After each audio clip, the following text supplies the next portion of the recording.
নমস্কার বন্ধুরা, কেমন আছেন সবাই? আশা করি সবাই ভালো আছেন। আমার চ্যানেলে আপনাদেরকে স্বাগত জানাই। আজকে আমি রান্না করব আলু আর বেগুন দিয়ে শুটকি মাছ। আর এখানে আমি 4টা ছুরি মাছ নিয়েছি, শুটকি মাছ। বেগুনগুলো কিন্তু অনেক তরতাজা।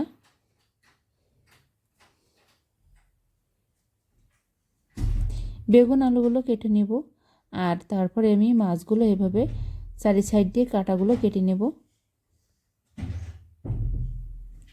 মাছগুলো আমার কেটে পরিষ্কার করে নেওয়া হয়ে গেছে। তারপরে এভাবে সাইজ করে সবগুলো কেটে নেব। বেগুন আলু কেটে নেওয়া হয়ে গিয়েছে। এবার আমি একটা কড়াইতে জল দিয়ে ভালো করে ফুটিয়ে মাছ সিদ্ধ করে নেব।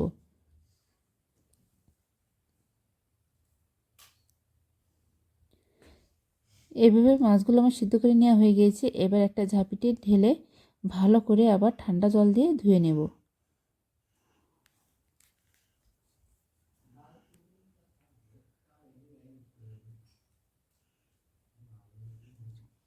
এরপর আমি হলুদ আর লবণ দিয়ে মাছগুলো মেখে নেব। তারপরে আমরা কাঁচা মাছ যেভাবে ভেজে নেই সেভাবে কড়াইতে তেল দিয়ে মাছগুলো ভেজে নেব।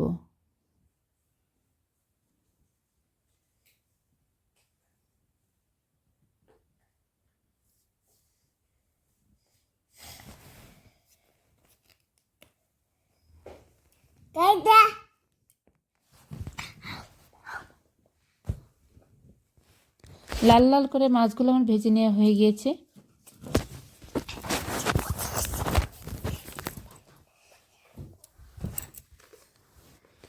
এরপরে আমি মাছে যে মশলাটা দেব তার জন্য জিরা, গোলমরিচ আর ধনিয়া ভেজে নেব। তারপরে এগুলো আমি বেটে নেব ভালো করে। এরপর কড়াইতে দিয়ে দিয়েছি তেল। তারপরে দিয়ে দেবো পেঁয়াজ কুচি।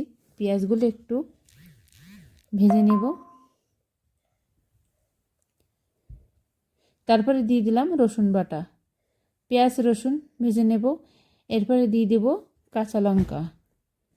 কাঁচা লঙ্কাগুলো আমি মাঝখান থেকে চিড়ে চিড়ে দিয়ে দিয়েছি। এরপরে আমি আলু আর বেগুন দিয়ে দেবো। তারপরে হলুদ লবণ দিয়ে ভালো করে তরকারিটা মশলার সাথে ভেজে নেব। ভেজে নেওয়া হয়ে গেছে। এবার দিয়ে দেবো তরকারিতে আমি গরম জল দিয়ে একটু ফুটে উঠলে আমি ভেজে রাখা মাছগুলো দিয়ে দেবো। মাছগুলো আমি আগে থেকে দিয়ে দেবো, যেহেতু বেগুন তাড়াতাড়ি সিদ্ধ হয়ে যাবে। আর মাছগুলো দিয়ে দিলে যেন মাছটাও ভালোভাবে তরকারির সাথে সিদ্ধ হয়ে যায়, এই জন্য আমি আগে থেকে মাছগুলো দিয়ে দিয়েছি। তারপরে ঢাকনা দিয়ে আমি ফুটিয়ে রান্না করে নেব।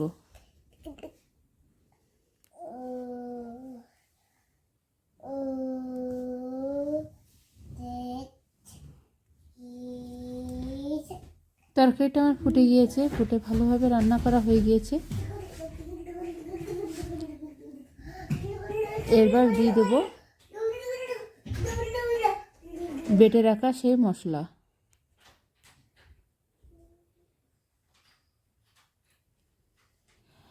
আর এখানে আমি কড়াইতে আবার একটু তেল দিয়ে পেঁয়াজ কুচি ভেজে নেব।